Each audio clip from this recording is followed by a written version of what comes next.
अस्सलाम वालेकुम दोस्तों, आप सभी साथियों का फिर से एक बार स्वागत है हमारे इस चैनल में। दोस्तों, इस वीडियो में हम आपको बताएंगे दिल्ली में चुनाव खत्म हो चुका है, लेकिन चुनाव के बाद जो समीकरण वहां से निकल कर आया है, जो एग्जिट पोल निकल कर सामने आया है, वो एकदम सबको चौंकाने वाला है। सबको चौंकाने वाला इसलिए मैं कह रहा हूं, दिल्ली में तीसरी बार आम आदमी पार्टी की सरकार नहीं बनने जा रही है। ये मैं नहीं, ये तमाम न्यूज चैनल वालों के एग्जिट पोल के हिसाब से मैं आपको बता रहा हूं। दूसरी बात यह है कि एक और चौंकाने वाली बात सामने जो आई है, वो भारतीय जनता पार्टी की सरकार दिल्ली में बनने जा रही है। तीसरी दोस्तों बड़ी बात जो है, वो आम आदमी पार्टी के साथ साथ एआईएमआईएम पार्टी को 2 सीटों पर जबरदस्त और धमाकेदार बढ़त के साथ जीत होने वाली है। कामयाब एमआईएम पार्टी होने वाली है। दोस्तों, इन तमाम चीजों पर मैं एक एक करके आपके साथ चर्चा करूंगा और एक एक करके खुलकर आपके साथ चर्चा करूंगा।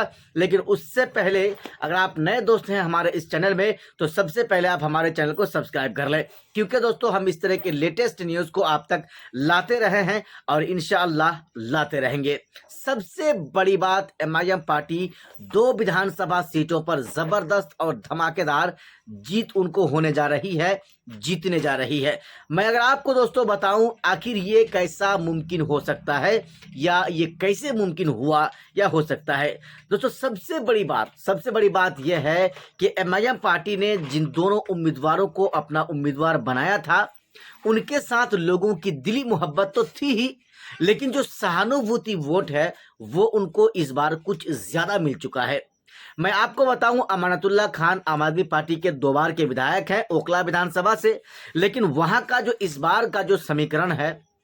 वो एकदम बदल चुका है। वो बदल इस प्रकार से गया है कि एमआईएम पार्टी ने वहां से शफाउर रहमान को उम्मीदवार बनाया और शफाउर रहमान को बेतहाशा लोगों ने अपना प्यार दिया, उनको मोहब्बत से नवाजा, उनकी बातों पर लब्बैक कहा, उनको लोगों ने कबूला और उनके बारे में हक फैसला भी जरूर किया।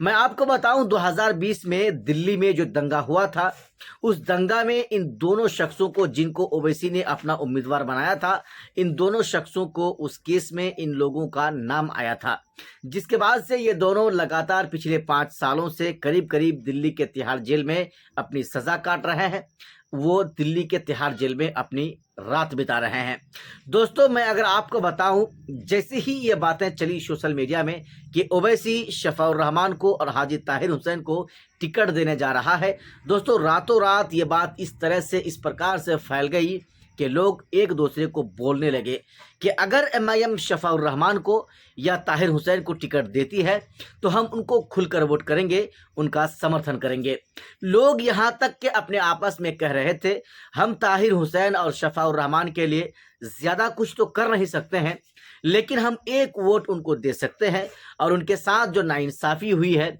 उनके साथ जो दिल्ली सरकार नाइंसाफी कर रही है, उनके साथ जो गलत काम कर रही है, उनके साथ या उनके दुख में हम थोड़ा सा हिस्सा उनको एक वोट देकर जरूर ले सकते हैं।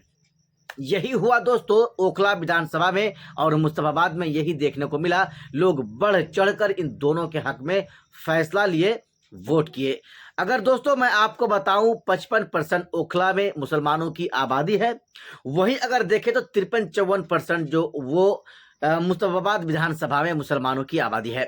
ऐसे में अगर यहाँ के मुसलमान बिना कुछ सोचे समझे,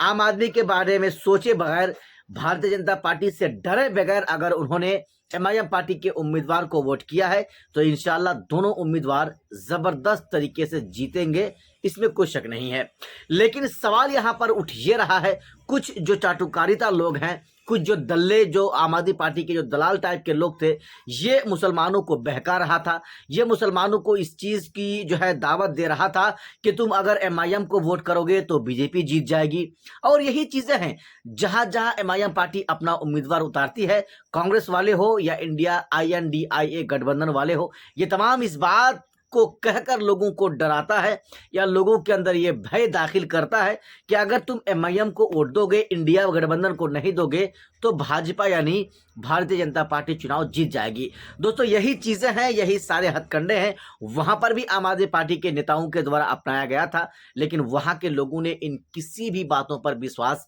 नहीं किया और ओवैसी के उम्मीदवार को जबरदस्त और बिना कुछ सोचे समझे अगर एक तरह से कहूं तो मैं आपको जितना वोट उनको नहीं मिलना चाहिए उससे ज्यादा कहीं वोट उनको दे दिया। दोस्तों परसों यानी आज 6 फरवरी है, कल 7 फरवरी और परसों 8 फरवरी, यानी महज एक दिन का समय बचा है और उसके बाद 8 फरवरी को चुनाव की गिनती शुरू होने वाली है। मैं अगर दोस्तों आपको बताऊं 70 के 70 विधानसभा सीटों में तो आम आदमी पार्टी की सरकार तो तीसरी बार भी बनेगी। ये जो कुछ चाटुकारिता जो चैनल वाले हैं ये कह रहे हैं कि एमआईएम पार्टी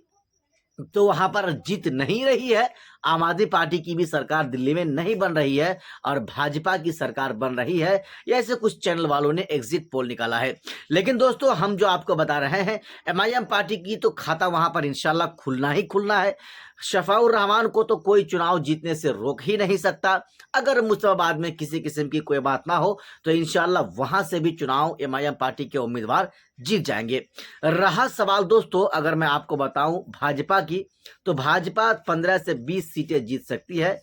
और इसमें कोई जो है संकोच की बात भी नहीं है, जीत सकती है। और आम आदमी पार्टी तकरीबन 45 से 50 सीटें जरूर जीतेंगी, इसमें कोई शक नहीं है, क्योंकि आम आदमी पार्टी की तरफ से वो जो सारी चीजें लोगों को दिया गया था, चाहे वो पानी सप्लाई का मामला हो या फिर 200 यूनिट बिजली फ्री का मामला हो, महिलाओं का बस सेवा जो है फ्री का मामला हो, ये सारी चीजें थी, ये सारे मुद्दे थे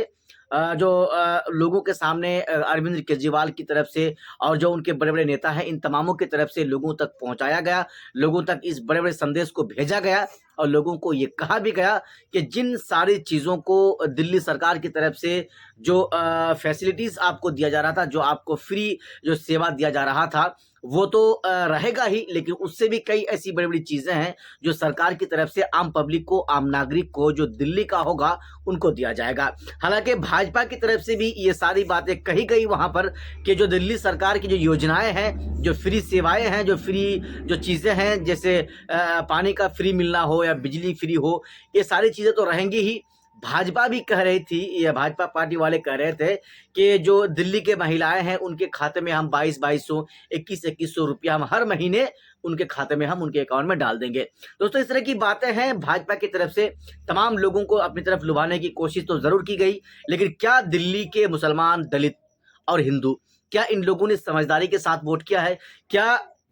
बीजेपी की मीठी मीठी बातों पर ये सब आ गए हैं? क्या उनकी बातों पर जो है बड़े बड़े नेता जो चुनाव प्रचार करने के लिए आते थे, क्या उनकी बातें लोगों को लुभा चुकी है? ये सारी बातें हैं सामने जो आ रही हैं। अगर इस तरह की बातें हैं तो बीजेपी की सरकार वहां पर बन सकती है, नहीं तो तीसरी मर्तबा प्रचंड बहुमत के साथ आम आदमी पार्टी की सरकार बन रही है और अरविंद केजरीवाल वहां से मुख्यमंत्री फिर से दिल्ली के वो नए अगले 5 साल के लिए बनने जा रहे हैं। दोस्तों आपने हमारे इस पूरा वीडियो को देखा, मुझे ये लगा कि ये पूरा इन्फॉर्मेटिव वीडियो आपके लिए था, आपकी जो है कई जानकारी थी जो मैं आप तक पहुंचा रहा था। बाकी आपने हमारे इस पूरा वीडियो को देखा, देखने के लिए आपका बहुत बहुत धन्यवाद। वीडियो को हम खत्म करते हैं। आप अपनी राय हमारे इस वीडियो के नीचे आप हमें जरूर बताएं कि दिल्ली में अगले 5 साल के लिए सरकार किसकी होने जा रही है, क्या आम आदमी पार्टी की या भाजपा की।